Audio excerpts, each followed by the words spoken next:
Hello everyone, I welcome all of you to my lecture sessions on biochemistry for pharmacy students. We have been discussing about the topic enzymes for the past 3 lectures. So in this lecture session we will discuss in detail about enzyme kinetics, so their derivation of Michaelis-Menten equation and applications of that particular equation, and Lineweaver-Burke plot and its applications is what we will see in this lecture session.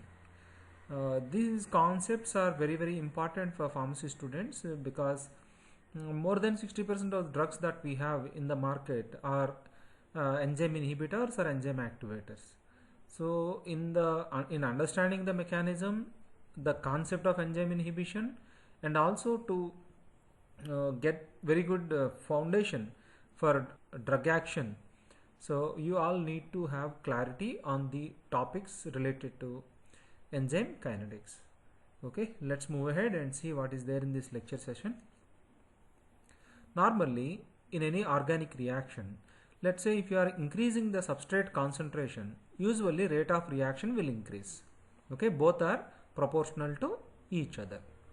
But when you take the enzyme catalyzed reactions where enzyme concentration, if you keep constant and if you keep on increasing the substrate concentration, in the beginning you will observe there is increase in rate of reaction, but eventually it will slow down and it will reach a saturation point, and the graph will look like a hyperbola and it reaches a plateau region over here.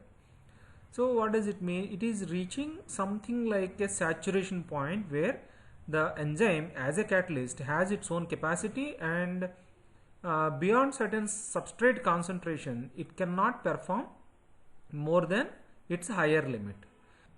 Regarding activity of an enzyme to achieve a particular biochemical reaction, we can quantify the capacity of an enzyme to perform a biochemical reaction and also to compare it with the other related enzymes. So for that we need to have certain mathematical equations. So Michaelis-Menten equation and others that we are going to discuss in this lecture session are all contributions from various scientists to help us estimate parameters related to enzyme kinetics. Okay, so let's move ahead. Before entering into the actual mathematics, we need to have a little bit of clarity regarding enzyme saturation, or we can also call it as enzyme occupancy. Usually what exactly is an enzyme? Enzyme is a very big protein. Okay, it's a globular protein. So regarding this one we have a very clear idea, very clear discussion, detailed discussion in the previous lectures. Structure of an enzyme, structure of an active site, etc. So here this is an enzyme.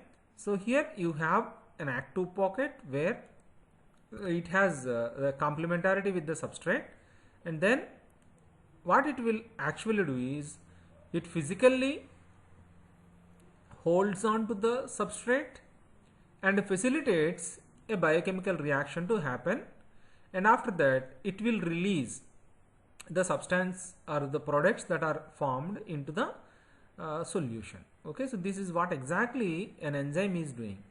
So in this entire exercise, what exactly is happening is this equation. Okay, an enzyme and a substrate are coming together and forming an enzyme substrate complex,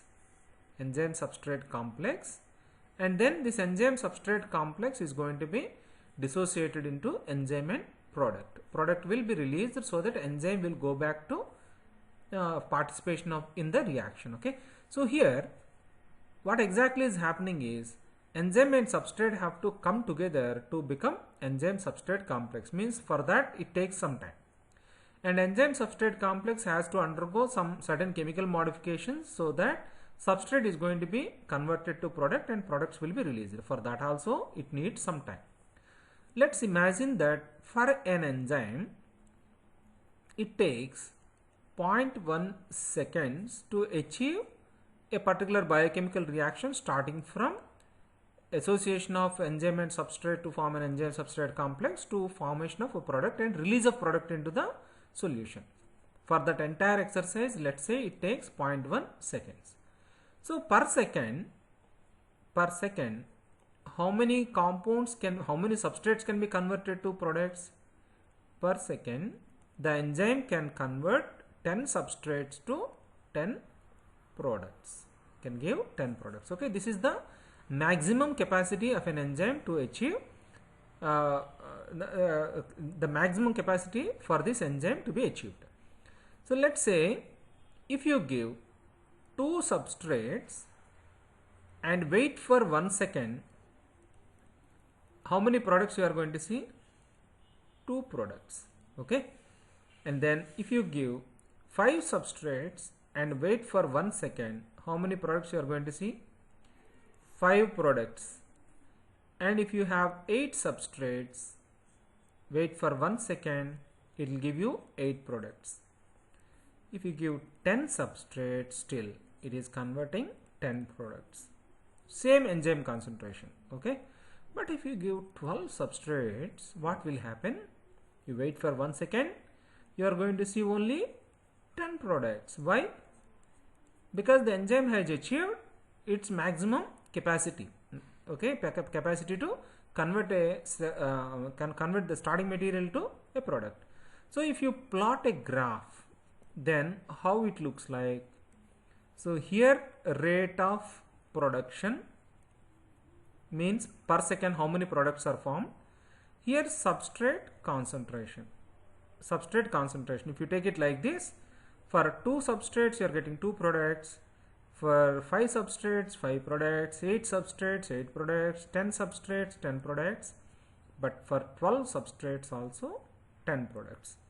Means you are able to see some kind of a parabola, and here plateau region is obtained over here. Okay, the enzyme is going to achieve saturation at this point. Every enzyme will have its own time frame needed for achieving this particular biochemical reaction. So this is where activity of an enzyme varies. So here, to calculate the maximum capacity of an enzyme to achieve substrate to product, and also other parameters that indicates efficiency of an enzyme, catalytic efficacy of an enzyme. So they are all can be calculated by using certain mathematical equations. So one such equation that we have here is Michaelis-Menten equation. These are the two scientists who are behind evolution of this particular equation, Leonard Michaelis and Maud Menten. So in this graph, because the substrate concentration, when you are increasing, it is reaching a saturation point. So this is what we call it as the maximum capacity of an enzyme to achieve substrate to product formation. Okay, so maximum rate of reaction, or we can call it as velocity of the product formation, means maximum velocity you can achieve over here. So here what they have taken into consideration is, they have taken into consideration the biological system, and they did a little bit of adjustments to actual enzyme substrate complex formation and product formation equations. So thereby they tried to derive a mathematical equation by using simple algebraic modifications. So let's see one by one. The derivations are quite simple, provided you know basic mathematics. That's more than enough. Now I'll try to make it very simple. Please follow my directions carefully, so that it will be very easy for you to understand. The first and foremost observation what they have made is, this is the classical representation of enzyme catalyzed biochemical reaction. In the beginning, enzyme and substrate, they will have to come together and form an enzyme substrate complex, which is a reversible reaction. So that's why for the forward reaction, rate constant is K1. For the reverse reaction, rate constant is K minus 1. Once the enzyme substrate complex has been formed, then it will go towards in the forward direction to give you enzyme and product, where they will dissociate. Okay, so product is released into the solution. So here for the forward reaction, the rate constant is K2. For the reverse reaction, rate constant is K minus 2. But in the biological system, let's say I'll give you a very simple example for glycolysis. Okay, So glucose is converted to glucose 6 phosphate, glucose 6 phosphate to fructose 6 phosphate, fructose 6 phosphate to fructose 1,6 biphosphate. It will go on like that. Okay, so the product that has been formed from here to here is going to be consumed by the next step, and this will be consumed by the next step. So virtually the product concentration will disappear the moment you got the product will be consumed by the next step. So that's the reason why the reverse step, whatever we have, has no significance, especially in the biological system. So that's the reason why what Menten have considered is the reverse reaction can be nullified. You need not even consider that one in the biological systems, where the product is actually an input for another biochemical reaction. So by considering that, now we will go ahead with the derivation of Michaelis-Menten equation. Rate of formation of enzyme substrate complex. Okay, so enzyme substrate complex is what we will take into consideration in the beginning.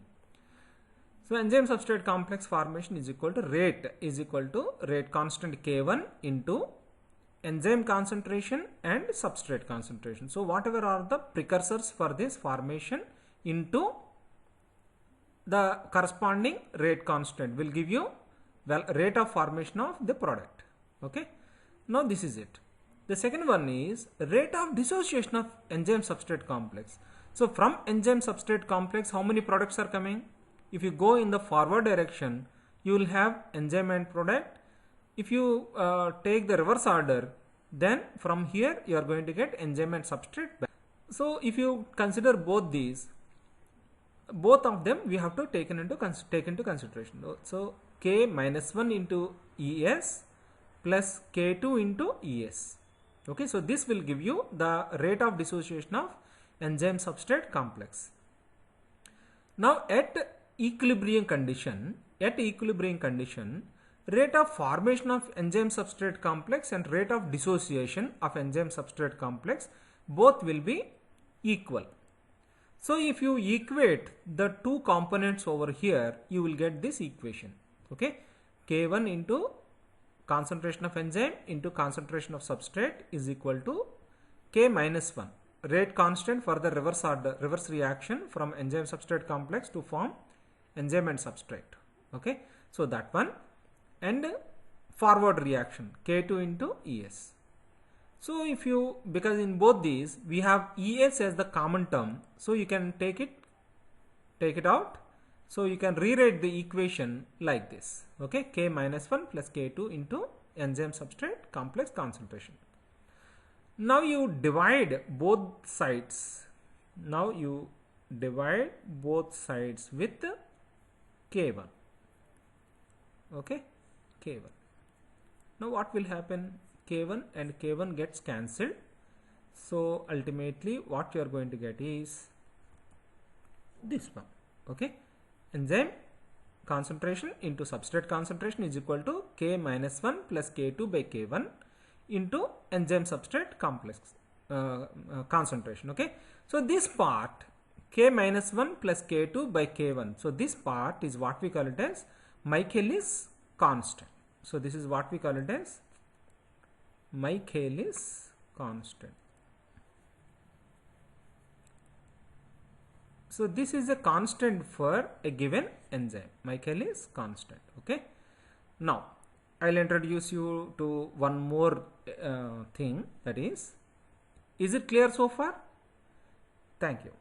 Now the total enzyme that is present in the solution is equal to free enzyme that is available plus enzyme that is present in the solution as enzyme substrate complex. Okay, so here this E plus this E and this ES, all these three together is what we consider as the total enzyme content is equal to this one. Now if you rewrite this equation, concentration of enzyme is equal to total enzyme minus enzyme that has already been associated with the substrate. Okay, ET minus ES. So this is what you are going to get. Now if you substitute this for E in this equation, then what you will get over here, I am writing it right here. Okay, so Et minus Es instead of E, okay, a concentration of the enzyme into substrate concentration is equal to Km into Es. Now if you expand this one, it will come like this. Then if you bring Es terms on one side, now what you are going to get is Km into Es plus Es into S. Okay, so these are the two terms on one side is equal to Et into S. Okay, now if you take common, okay, Es terms are there here, so if you take enzyme substrate complex concentration common, then you can rewrite this equation as like this. Now if you send this entire thing onto the other side, so if you send the entire thing on the other side, you are going to get this equation. It is like this: A into B is equal to C, then A is equal to C by B. It is this very simple algebraic manipulations. Okay, so in the same way, Es into Km plus S is equal to Et into S, so substrate concentration. Okay, so now if you are sending it on the other side, it will go into the denominator. So this is the final equation that we are going to get. Now what we have to do, we have to multiply both sides with K2. K2 is the reaction rate constant, okay, rate constant for the forward reaction, which actually results in the product formation. The velocity term comes whenever product formation is taken into consideration. Now what is going to happen?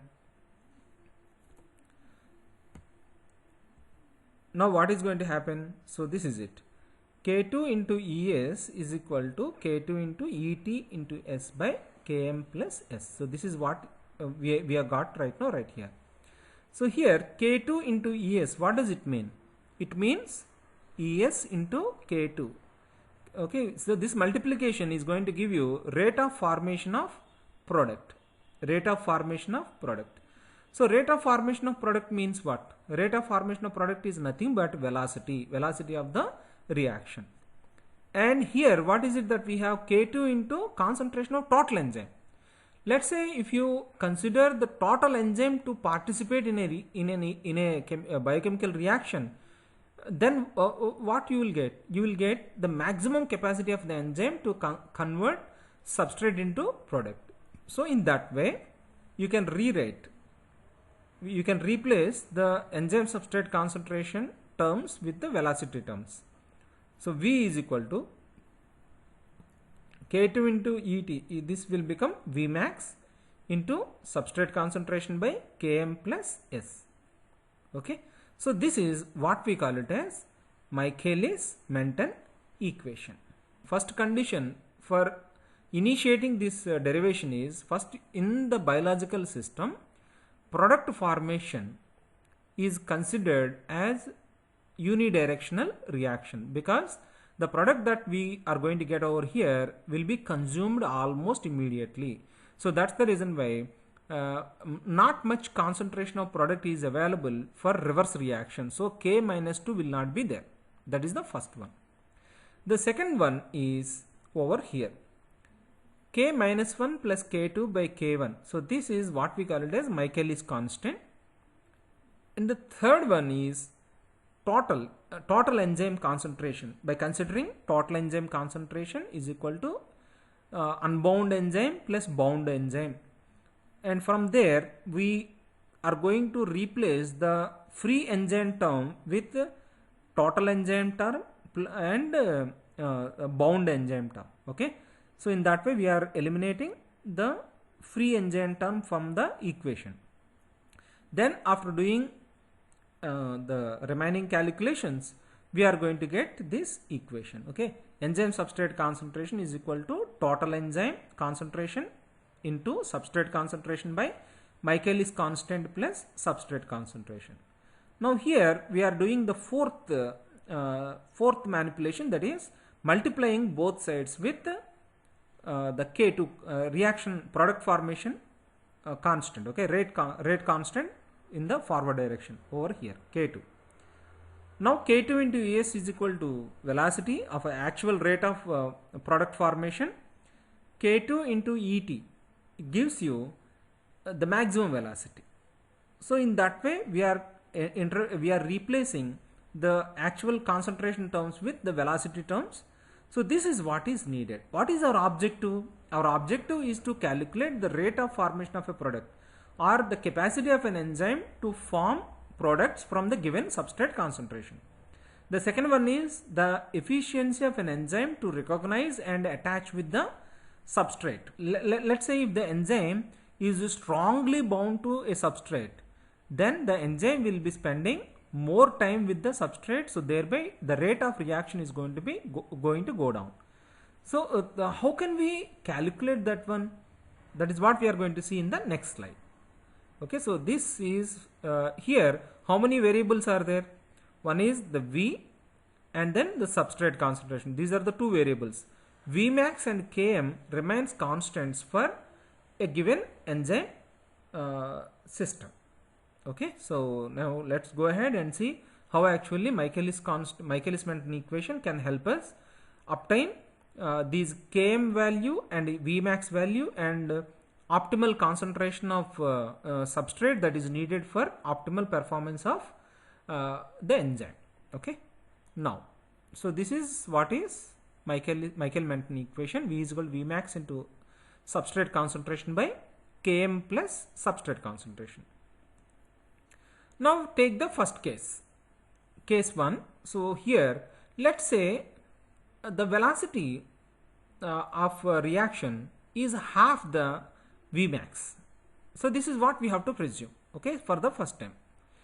Then if you replace V with half Vmax, what is going to happen? Half Vmax is equal to Vmax into S by Km plus S. Now what is happening here? Now you cancel out Vmax and Vmax. Now here we have half, okay. So what actually happens here? Km plus S is equal to, because 2 will go on the other side, so 2 into S. These are all simple algebraic manipulations. A by B is equal to C by D. If it is like this, then if you rewrite this equation, AD is equal to CB. Okay, this is like that. And now what is it that we have? Because Km is equal to 2S minus S. It is nothing but S. Okay, so this is what we got over here. So what does it mean? At half the maximum velocity, whatever concentration, substrate concentration that is there is nothing but Km value. So it means if you plot a graph like this with the enzyme and the substrate concentrations, known substrate concentrations, then what is the Vmax? Vmax is this one. Okay, so if you draw a line like this, this is Vmax. Okay, so half of this, let's say it is coming over here. Now if you draw a line, so this is what we call it as Km, substrate concentration at half Vmax. Substrate concentration at half Vmax is nothing but Km, and here whatever substrate concentration that we have over here is the maximum optimal concentration of substrate that we have for achieving full 100% efficiency of the enzyme. Okay, so from this graph at half Vmax value, if you draw a line, then the line from here, the substrate concentration is equal to Km. Okay, so this is the way how we can calculate the amount of substrate that is needed. This is the way how we can calculate the Km value. Let's take another case where at very high concentrations of substrate concentration, then what is going to happen to this equation? At very high concentrations of substrate, so here the substrate value is going to be a lot more higher than Km value. So thereby it nullifies. We need not even consider Km. So we can rewrite the equation like this: V is equal to Vmax into S by S. Okay. So here what is happening? V is equal to Vmax. At very high concentrations, velocity, the enzyme is achieving its maximum velocity. So friends, this is the way how we can calculate Km value and Vmax values, and optimal concentration of substrate that is needed for achieving this Vmax also can be obtained from this graph, and Michaelis equation helps us in achieving this one. But here the only problem that we have over here is, as you move up, it will be really difficult for us to differentiate two spots, okay? And it takes a really long time to achieve saturation, because as you are in the beginning, the reaction speed is increasing sharply, and then it will dampen slowly to achieve the saturation point. So at higher concentrations we cannot decipher the changes, differentiate two spots, and that is where Michaelis equation cannot help us measure the things accurately. So what is the significance of Km? Km, or Michaelis constant for an enzyme, is an enzyme kinetic constant. It indicates the substrate concentration required for the enzyme to work efficiently. And lower Km value indicates high affinity of the enzyme towards the substrate. Lower Km value indicates high affinity of enzyme towards the substrate. See here, very simple example. So I'll give you this one. At a half Vmax, okay, Km is equal to S, substrate concentration, okay. Km is equal to substrate concentration, means at half Vmax, Km is nothing but substrate concentration only. Let's say if Km value is very high, Km value is very high. What does it mean? Vmax is very high. Vmax is very high. Higher velocity means what? The enzyme is able to produce more product. More product. If it is able to produce more product, then how much time an enzyme is spending with the substrate? Is it spending more time or less time? So if an enzyme is able to achieve more products, is able to convert more substrate to product, means it is quickly holding on to the substrate and chemically converting it and releasing it, means it is not strongly binding on to the substrate. Okay, so that's how Km and affinity are inversely proportional. Okay, next one is, in case of for give you a simple example, for hexokinase the Km value is 10 power minus 5 moles, whereas for glucokinase it is 2 into 10 power minus 2, almost 100 times, 1000 times less than that. So this is the reason why glucokinase is highly specific only for glucose. It can react only with glucose, whereas for hexokinase, because it quickly is performing phosphorylation, so for quick reaction it cannot afford to have specificity, too much specificity. So that's why it can take in any hexose and convert it to the corresponding phosphorylated product. Whereas for glucokinase, it need to be so specific. So if you need to be so specific, you have to be careful regarding the complete description of the compound. So for that, the enzyme spends some time. So because of that, its Km value will be very high. Km value will be very low. Okay. So this is it. This is the way how we can get some information regarding enzyme affinity as well as their specificity. Km is required when the enzymes used as drugs. So here in our treatments, when you come to the medicinal chemistry and biotechnology, so there you will come to know about some usage of certain certain enzymes for therapeutic as well as non-therapeutic purposes. So there for quantification, for drugs we have No, dosage like milligram scale. But for enzymes, we calculate its activity in units, international units. So there they will calculate the efficacy of an enzyme, activity of an enzyme. So thereby they translate that activity into doses. So there we need Km value to be calculated. And we also need to calculate Km value for an enzyme to be used in ELISA reactions. Okay. So friends, this is the way how Michaelis-Menten equation helps us calculate the mathematical terms related to enzyme kinetics, enzyme efficiency and catalytic activity of an enzyme. One number we need to understand, that is the turnover number. Turnover number has the similar kind of a meaning as velocity. So here in case of turnover number, what is the meaning of a turnover number? Turnover number is the number of moles of substrate converted to product per mole of an enzyme per second.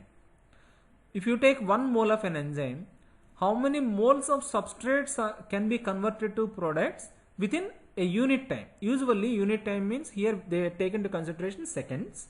Per second, how many moles of substrate are going to be converted to products is typically we consider it as turnover number.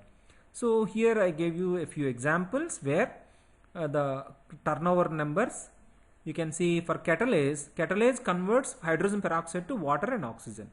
So here if you see the turnover number 4 into 10 power 7 moles. What does it mean? 4 into 10 power 7 moles of hydrogen peroxide can be converted to water and oxygen by catalase per second. What is its Km value? Km value is very high, 25. 25 is a big number. If you compare on the other hand, lysozyme. What is the job of lysozyme? It degrades bacterial cell wall polysaccharides. Okay, this is one lysozyme that we have. So what is its turnover number? 0.5 moles. And if you compare that one with the Km value, you can see here 6 into 10 power minus 3. It is so small, 0.0006. Okay, 0.206 is this one. Because its Km value is very less, what does it mean? It spends a lot of time with the substrate. It tightly bonds onto the substrate, reads it and recognizes its active spot, and then slowly it tend to degrade it carefully and release the products into the solution, so that it is really carefully doing its job. Whereas in case of catalase, it is only hydrogen peroxide, so it can be converted to water at no time. So this is the way how Km value and turnover value are inversely proportional. So in the same way as the affinity and Km value are also inversely proportional. So friends, I hope you understood the concept here. So let's move ahead. So I would like to introduce you to one more term, that is enzyme inhibition. So the reason why I am introducing enzyme inhibition here is, in case of enzyme kinetics, one is enzyme activation or enzyme inhibition. These are the two things that are highly essential, that are very very important for a pharmacy graduate. Because as I told you in the beginning itself, more than 60% of drugs that we have in the market are enzyme inhibitors. So when you have two drugs which are enzyme inhibitors, then how can you calculate, how can you know the type of inhibition and potency of the drug. So to determine these two, we need to have some mathematical equations. One is Michaelis-Menten equation, from where we can get a little idea. But to compare two drugs, whether they are working via same mechanism or in a different mechanism, that we need to know first, and then the potency is to be compared. So here we have two types of mechanisms are there. One is competitive mechanism. Let's see what is competitive inhibition. So if this is an enzyme, if you consider this as enzyme, okay, so this is our substrate.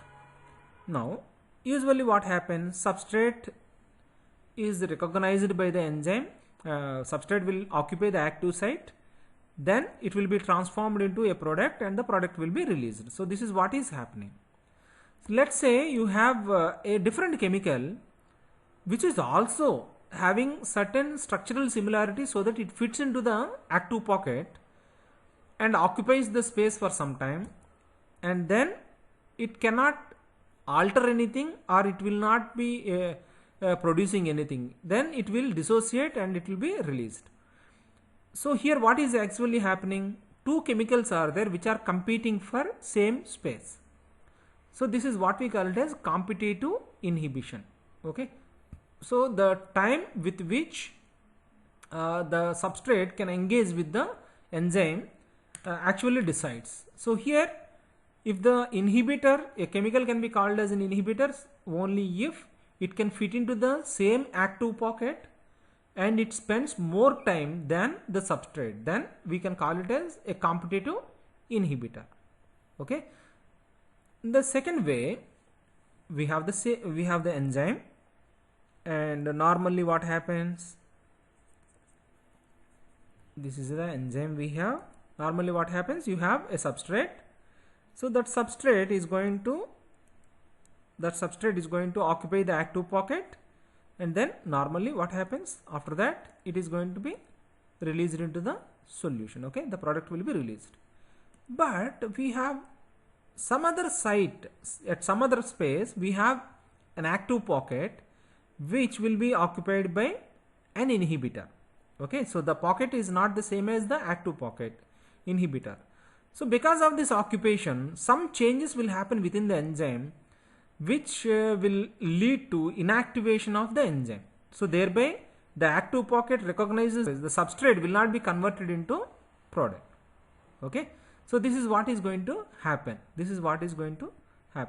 So this type of inhibition is what we call it as non-competitive inhibition. So this is competitive inhibition. This is non-competitive, where the inhibitor is not competing for the same active pocket. So these are the two types of inhibition mechanisms that we observe naturally. So the question is, can any one of these enzyme kinetic equations that we have, Michaelis-Menten equation or other equations that we are going to see in the latter part of my lecture, how they can help us know something about the enzyme inhibition mechanism, either via graph or via equation, is what we have to learn in this lecture session. Okay, now let's see type of enzyme inhibition from graph. In case of Michaelis-Menten equation, as I told you, we are going to get a hyperbola. So here this is the Vmax value and half of it is the half Vmax. Okay, that is what we call it as Km value. Now let's say we have competitive inhibition. In case of competitive inhibition, what is happening? We are not chemically modifying the active pocket or the enzyme.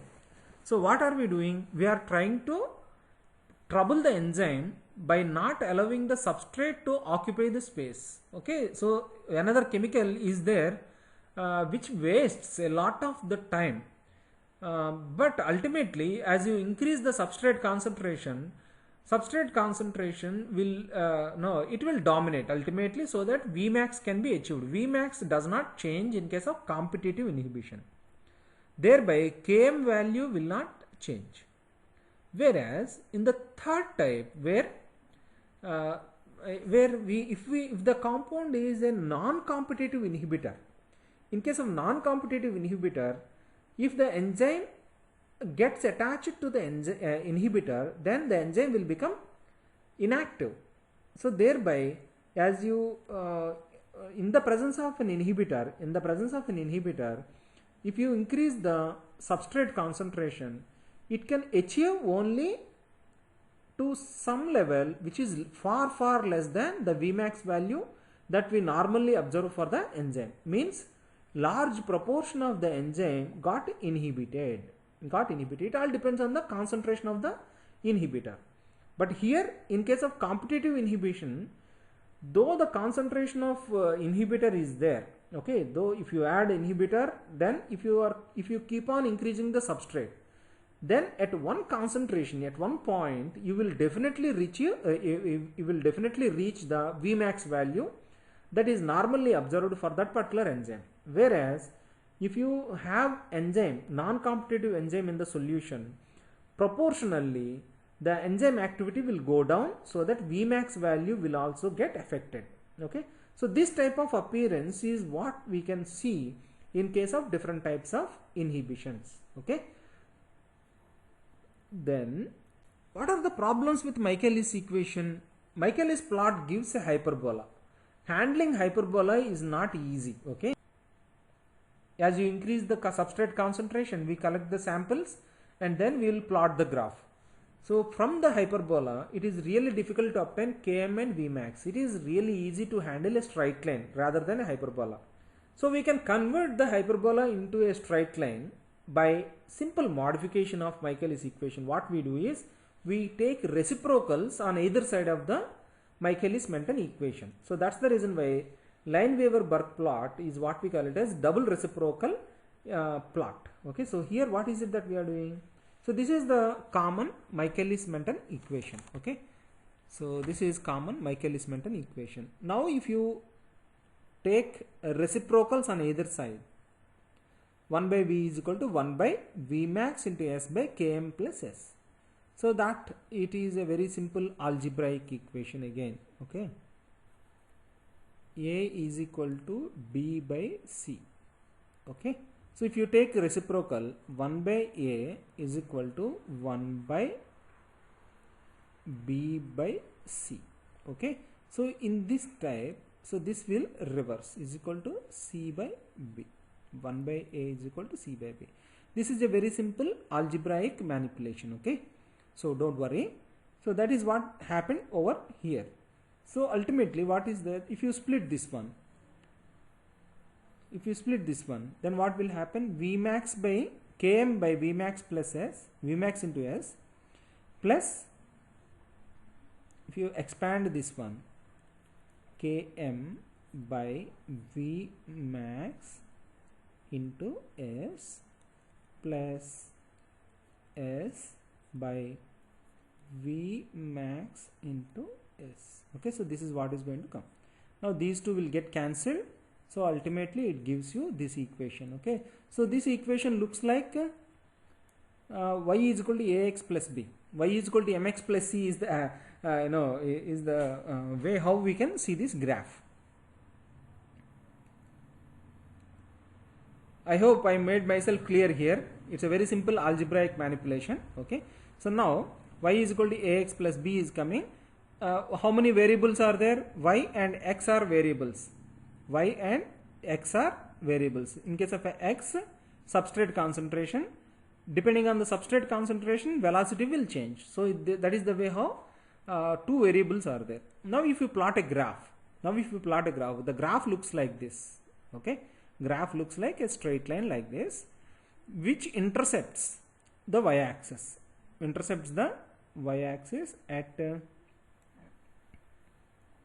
so this equation, A is slope of the graph, B is the intercept. So here it is intercepting y-axis, so this one is going to be 1 by Vmax. 1 by Vmax is the intercept. So what is the slope here? Km by Vmax is the slope. So in this way, you can easily get the values, both the optimal velocity as well as Km by Vmax. And when you extend this graph on the negative side, the x-intercept, whatever we are going to get over here, is going to give us minus 1 by Km. As we knew, S is equal to Km at a half velocity. Okay. So here if you solve the puzzle, if you solve the equation, then you will get it definitely But remember that x-intercept, the intercept that we can get by extending the graph towards the negative side is minus 1 by km. So from this we can straight away get values km, optimal substrate concentration, and Vmax. The advantage what we have is we are handling here a straight line. The handling of data is relatively straightforward and dependable. So in case of enzyme inhibition, so previously we have seen in Michaelis-Menten equation the hyperbola graph, how it changed, that we have seen. So in case of Lineweaver-Burk plot, so how actually it changes, let's see. So this is what is the common reaction that we see, okay, in case of enzyme inhibition. Enzyme and substrate, so when they react with each other and the enzyme substrate complex will be formed, so that results in product formation. But when enzyme reacts with an inhibitor, then enzyme inhibitor complex is going to be formed. That is going to make the enzyme inactive. So here the rate constant is Ki. Okay, Ki is like Km. If Ki is inversely proportional to the affinity. Ki is inversely proportional to affinity, like just like a Km value. Now what is the significance of Ki? Ki clearly indicates the affinity of inhibitor towards the enzyme. Inhibitor need to be strongly bound to the enzyme, so that affinity must be very high. So Ki value must be very less. Hence we can compare the potency of an enzyme inhibitor by comparing their Ki values. So now let's see. This is the equation that we have for Lineweaver-Burk plot. In the presence of an inhibitor, the value of Km will increase by the factor 1 by I plus Ki. Okay, because in the presence of inhibitor, as if you add the inhibitor, then the value of Km will increase by the factor 1 plus I by Ki. Now if you substitute this one over here, Km is replaced by Km into 1 plus I by Ki into 1 by S plus 1 by Vmax. So it looks like Y is equal to Mx plus C again. Now if you plot a graph, so if there is no inhibition, so this is the graph that you will see. Then if you add the inhibitor, what will happen? If you add the inhibitor, what is going to happen is the Km value is going to be altered. Km value is going to become minus 1 by Km into 1 plus I by Ki. Okay, so that's the reason why the slope of the graph is going to alter, but the Vmax value is not going to change in case of competitive inhibition. As I told you, in case of competitive inhibition, the drug and inhibitor are competing for same active pocket. So that's the reason why the actual Kmax value, Km value or Vmax value for the enzyme will not change. What will change? The rate of reaction is going to get affected. Okay, its capacity is not going to be altered. So if you increase the concentration further, it is going to reflect in the slope of the graph. Okay, slope of the graph. So in this way you can see the visual representation, especially when you compare inhibitory efficiency of various enzyme inhibitors. Lineweaver-Burk plot gives you a clear idea with which you can differentiate the potency of one enzyme with the enzyme inhibitor with the another enzyme inhibitor. So if the enzyme is not inhibiting via competitive inhibition, okay, but it is working via non-competitive mechanism, where this is the enzyme, this is the site where this is non-catalytic site. So if an inhibitor is over there, then still the active pocket is there, so substrate can go there and it will be returned. Okay, no product formation will be there, enzyme got inactivated. So in that case, what is going to happen? As I told you, whenever inhibitor is there, the Vmax value here Earlier it is the earlier it is the Ki value. Now here it is the Vmax value that is going to be affected. Vmax in the presence of inhibitor is equal to actual Vmax of the enzyme by 1 plus I by Ki. So this is what is going to change. Now if you plot the graph, if you do the entire manipulation and if you plot the graph, in case of non-competitive inhibition, Vmax values got changed. Okay, so this is the original Vmax value. Now it got altered. Okay, in the presence of inhibitor, the slope will increase, but the Km value remained the same. Okay, so it will go like this in case of non-competitive inhibitor. In the third case, we have one more example of uncompetitive, means it may undergo covalent interaction. Covalent interaction means it will kill the enzyme. So in that type of cases, what's going to happen is the both Km value as well as Vmax value both are going to change.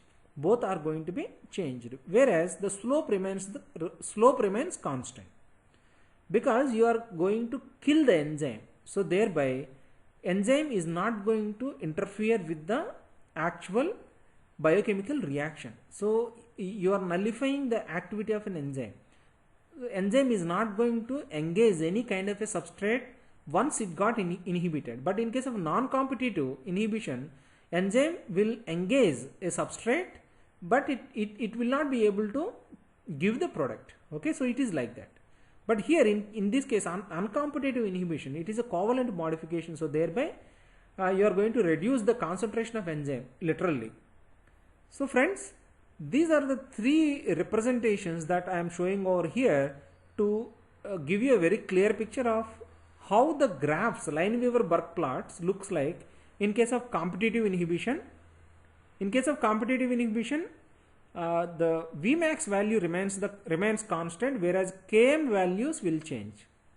In case of non-competitive inhibition, Vmax values will alter, whereas Km value remains constant. In the third, uncompetitive inhibition, both Km value as well as Vmax values both are going to be altered. So friends, this is the way how Lineweaver-Burk plot can help us calculate the mathematical terms to represent capacity of an enzyme to perform a biochemical reaction, its catalytic capacity, and its intrinsic ability to hold on to the substrate, that is affinity of the enzyme. Both can be calculated. That is one side. And if you compare the Lineweaver-Burk plots of different chemical compounds,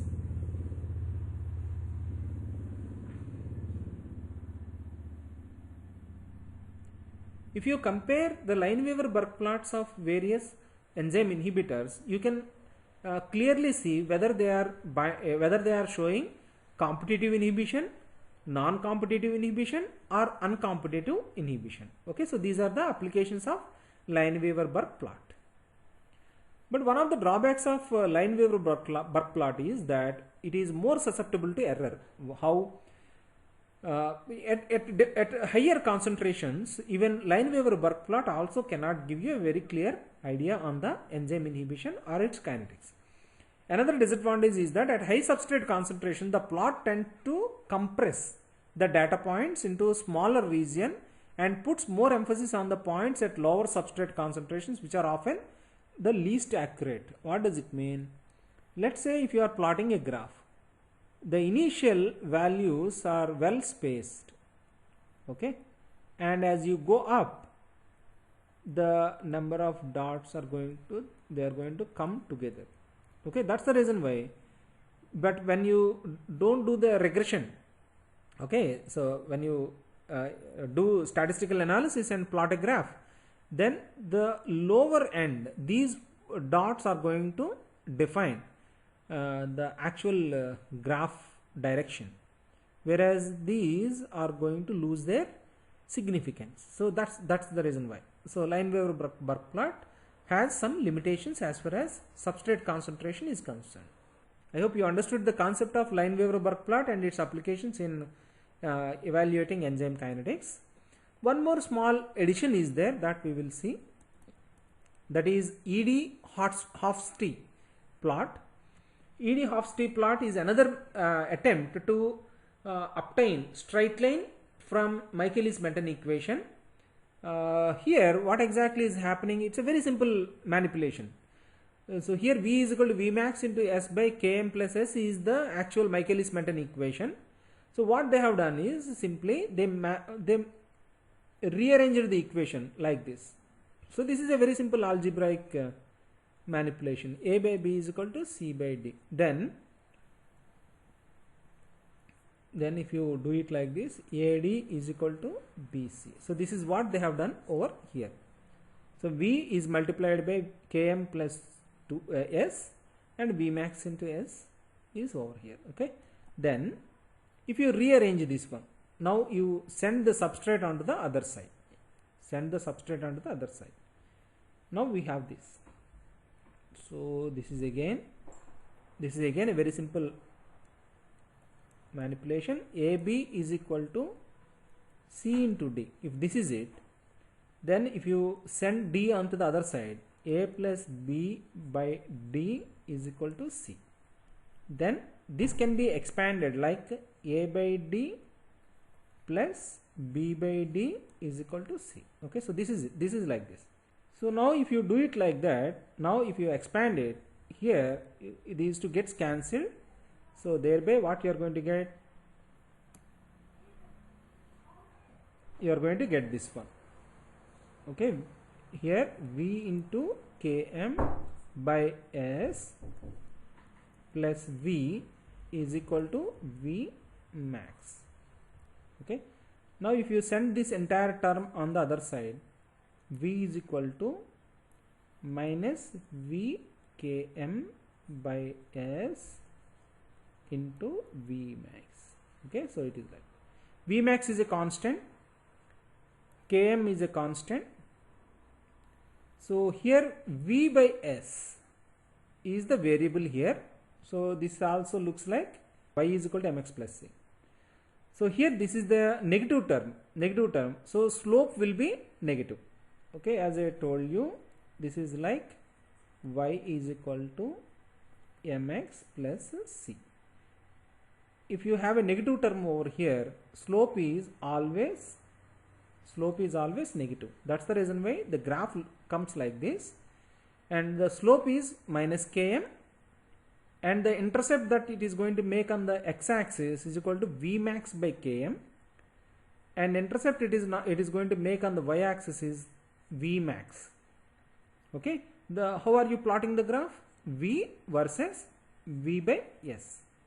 Okay, so this is the way how we can draw this ED Hofstee plot, and this is relatively simple and straightforward, and because the numbering is confined, the data points are confined in a limited range, errors will be very, very less. You need not go to, because if you go in this direction it will go to infinity, if you go in this direction also it goes to infinity. So that's the reason why within a reasonable data set points you will get rather accurate values for Vmax and Km. Okay, so in that way this graph is relatively dependable and gives us accurate results when you compare it with the previous two results. Right now all these three, Michaelis-Menten equation and Lineweaver-Burk plot, ED Hofstee, and a few more also came to being with the evolution of statistics and extensive usage of regression equations in the kinetics calculation. Right now with a lot more accuracy we can calculate kinetics parameter for each of the enzymes. So friends, with these remarks I am concluding my lecture today. I hope all of you understood the concepts of enzyme kinetics, enzyme inhibition, competitive and non-competitive inhibitions, and then a derivation of Michaelis-Menten equation and the relation of Lineweaver-Burk plot to Michaelis-Menten equation and advantages and disadvantages, and ED-Hofstee plot and its relation to Michaelis-Menten equation, the advantage of ED-Hofstee plot to Lineweaver-Burk plot, and their limitations is what we have seen in this lecture session. Okay, so I hope friends you enjoyed this lecture session and understood the subject. If you like this video, please share it with your friends and please subscribe to my channel so that you will get notifications for the videos I am going to make on this subject. I thank you all for your time and see you all again with another very interesting lecture soon. Thank you.